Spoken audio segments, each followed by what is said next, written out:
Hello everyone, today we are talking about common tropes we see from anti-gunners. Now, for those of you that have interacted in any way on Twitter, Reddit, Facebook, Instagram with the topics of gun control and gun ownership in America, chances are someone has accused you, whether you're a man, woman, or something else, of having erectile dysfunction or having a tiny member. I'm going to try to avoid saying certain words that will bother the algorithm. Now, today we are talking about how a study came out showing no link between sexual dysfunction and gun ownership. I thought this was a pretty funny story. I wanted to talk to you guys about it. I thought you might have something interesting to say about it. Let me know down in the comments below. Before we get going though, I do want to say thank you to Merrick Health for sponsoring this channel and working with me. Merrick Health is an excellent way to get affordable blood work, quality medical care, and treatment from people that know what they're talking about when it comes to men's health, women's health, health optimization, TRT, HRT, all that kind of stuff. I am very happy with the support that I've had from Merrick Health. I'm very happy that they're willing to sponsor a channel like this. I appreciate that the people that I've worked with have appreciated the work that I do. If you want to use the link down in the description, 10% off your first blood work panel, whether you want to get blood work and know where you're at and maybe get treatment, or you just are a man looking to optimize themselves, see where they're at, check what your testosterone levels are looking at currently, and use that as a baseline forward. Merrick Health has incredibly competitively priced and high quality testing that you can do anywhere in America. The title of the initial article that I saw was this: Sexual Dysfunction and Gun Ownership in America, When Hard Data Meet a Limp Theory. Now, when I first saw this on the internet, it was just a screenshot. It was a screenshot of that, and I thought, there's no way that this is a real scientific study. There's no way that this was something that people actually went out and looked at, because it's just, of course there's no connection. I know that the people that believe there's a connection between erectile dysfunction and gun ownership are all anti-gun, so it's clear that it's just politically motivated. They're just trying to make fun of your manhood in some way and assume that because you might have trouble performing, that that's why you're buying a gun. The stigma around men's health is a big problem in America, but it was funny, and so I looked into it. And it's a real study. This was a real study that was actually done, I believe, in San Antonio, Texas. Then I found when I initially saw it, it was from an article. Now, the article's title was "Gun Ownership is Not Associated with Male Sexual Dysfunction, According to New Research." Now, me personally, when I interact on the internet, especially Twitter, when I get in random little arguments with people, want to make fun of people on the internet for being anti-gun, whatever it is, if you want to cyberbully your politicians, feel free to do so. Eventually someone will make the comment like, oh, I bet it's small, or oh, I bet it doesn't work.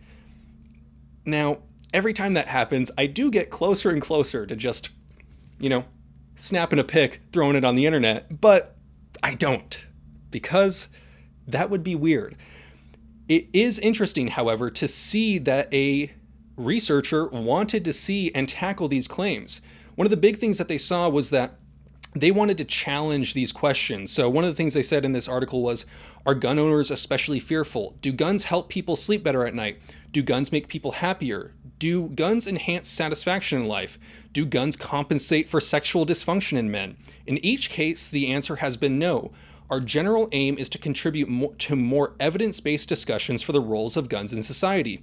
This is the kind of gun research I can get behind. Now, for this study, they looked at 780 people who participated in a 2021 crime, health, and politics survey. I believe it said that 8% said that they purchased a firearm during the pandemic, 37% of the men said that they owned a gun, and 27% said that they kept a gun in their bedroom. That's pretty, that's interesting odds. 27% of the people that they surveyed kept a gun in the bedroom or kept a gun in the home. 37% owned a gun. When it came to sexual dysfunction, most men said that they rarely felt anxious about their ability to perform sexually, and 19% reported having been prescribed medication for erectile dysfunction at some point. I think there's something interesting about that. Saying that you've been prescribed medication for erectile dysfunction doesn't necessarily mean that you have erectile dysfunction. So for example, Cialis and Viagra, I believe, are both often used as performance aids in various workout scenarios. So for me, for example, I do take Cialis.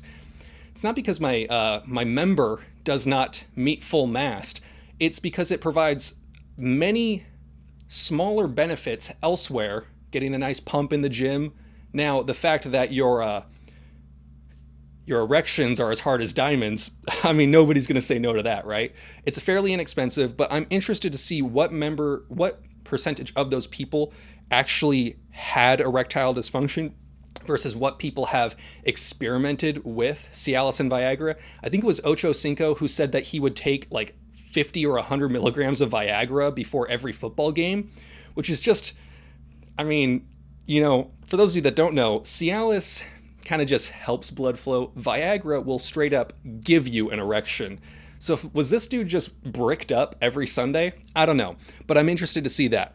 Now, one of the things that it talks about in this study is that there was a correlation between physically just holding a firearm and an increase in testosterone levels. I took a quick look at the study, and honestly, I wasn't too impressed. The study used saliva tests, which in my opinion and the opinion of many others that are experts in the field would say aren't truly valuable tests of testosterone. A high quality test, like the ones you can get through merrickhealth.com, would be something that would give you much more accurate data. So if it was just as good to just swab your cheek versus taking a blood sample, I would think that many more people would go that route, but there's clearly a reason blood is superior for measuring these sorts of values. So I'm not going to put too much weight in the fact that people think that I picked up this gun and therefore my testosterone is higher. I don't think that the study was valid. In my opinion, I could be wrong. Feel free to correct me down below. Also, you got to consider this is a California compliant firearm, so I believe that would maybe be considered, it might be decreasing my testosterone. Who knows where I would be if I held real firearms, right? So seeing in this study that they weren't able to show any causal relationship between firearms ownership and erectile dysfunction, I thought that was very interesting. One of the things that they talked about was that when people use these sorts of arguments and say in demeaning ways, oh, I bet your Johnson doesn't work because you own a gun, it's very clear that their intentions are to create a stigma around gun ownership, around men's health. You would think with all these people that are so forward thinking or progressive talking about supporting people's mental health, but then the second it's a man's mental, physical, or emotional well-being involved, they're like, fucking get out of here, you piece of shit. It's interesting to see what they truly believe, because it's situations like this that show their true nature. It was great to see that this study wanted to show a interesting perspective and look at the data on something that was just considered common knowledge by the people that are anti-gun and are very politically motivated. So it was very cool to see this kind of study. I'm very interested in what you guys have to say down below. Let me know what you think. You guys know the drill. Have fun, be safe, stay dangerous. Peace. Again, though, I do really want to say thank you to Merrick Health. I've been working with them for probably like 8-9 months now. It's been a really cool experience being able to have the data from doing blood work with them and looking where I'm at so that I will have longitudinal data as time goes on so I can see if there's any weird changes.